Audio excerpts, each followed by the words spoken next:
Buntut penutupan kasus 303 perjudian oleh Kapolri secara menyeluruh di wilayah hukum Indonesia berimbas pada penutupan area gelanggang perjudian termasuk di Batam. Tak ingin kehilangan sumber penghasilan, sejumlah pengusaha judi di Batam pun terpaksa mengalihkan investasi judi ke Kamboja. Informasi lebih lengkapnya akan disampaikan oleh rekan jurnalis kami dari Tribun Batam. Ada Beres Lumban Tobing yang akan melaporkannya. Silakan rekan Beres. Ya baik, selamat sore rekan Firda, selamat sore Tribuner. Perlu kami informasikan begitu eh, bahwa Direktorat Reserse Kriminal Umum Polda Kepri kembali melakukan penangkapan terhadap dua pelaku ataupun perekrut calon pekerja migran Indonesia secara ilegal. Kasus PMI di Batam ataupun ditangani Polda Kepri memang bukan kali pertama begitu. Namun PMI yang direkrut ini modusnya kali ini berbeda. Nah, jadi 6 orang warga Indonesia WNI ada dari Tangerang, Manado, Bekasi, memang sengaja direkrut ataupun dengan iming-iming imbalan gaji antara 10 hingga 15 juta rupiah, begitu. Nah, 6 orang yang berhasil direkrut, 2 tersangka ini, begitu, nantinya akan dipekerjakan di Kamboja.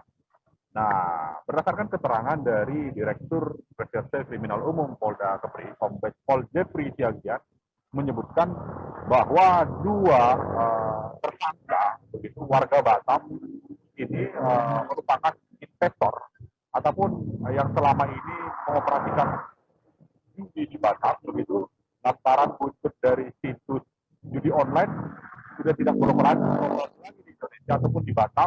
Mereka terpaksa mengalihkan ataupun di Kamboja. Nah, jadi mereka turun tangan langsung merekrut 6 calon PMI yang akan diberangkatkan ini. Namun sebelum berhasil diberangkatkan, begitu, tim Direktorat Kriminal Umum Polda Kepri sudah berhasil menangkap terlebih dahulu aksi dari 2 tersangka tersebut, begitu. Nah, hingga kini polisi juga masih mendalami keterlibatan pihak-pihak lain yang mengalihkan usaha ataupun prestasi judi online di Kamboja. Saat ini negara Kamboja menjadi salah satu tujuan, begitu, beberapa calon ataupun bandar judi untuk mengalihkan usaha 303-nya seperti itu. Nah, tak hanya dua tersangka yang diamankan, juga ada tersangka lain yang saat ini masih dalam buruan polisi. Mungkin informasi sementara demikian, rekan Firda. Terima kasih. Baik, terima kasih rekan Beres dari Tribun Batam atas laporannya. Selamat bertugas kembali. Tribuners akan kami tampilkan Tribuners wawancara dari Direktur Reserse Kriminal Umum Polda Kepulauan Riau, Kombes Pol Jeffrey Siagian. Berikut liputannya untuk Anda. Keberhasilan dari Subdit 4 di Reskrim Umum Polda Kepri yang berhasil mengungkap tentang rencana pemberangkatan calon PMI ke luar negeri, ya, khususnya ke Kamboja.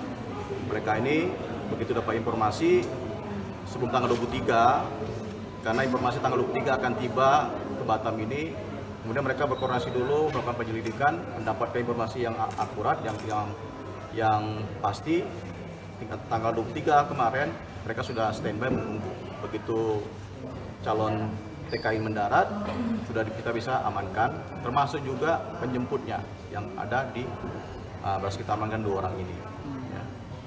Ke-6 calon ini akan diberangkatkan ke Thailand untuk bekerja sebagai operator situs judi online. Ya. Dan mereka ini warga ataupun penduduk dari wilayah Tangerang dan Jakarta. Ya. Mereka ini rata-rata berumur 20-an, 30 tahun ke bawah lah. Ya.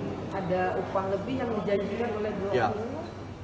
Hasil pemeriksaan kita dari 6 orang ini dijanjikan upahnya berbeda-beda, tidak sama. Ya, ada yang mendapatkan 5 juta, ada 7 juta dan 9 juta. Tapi untuk mereka yang mereka kejar ini adalah masalah bonusnya. Bonusnya dijanjikan cukup besar, ada yang bervariasi dari 15 jutaan ke atas. Mereka dapat bonusnya per bulannya.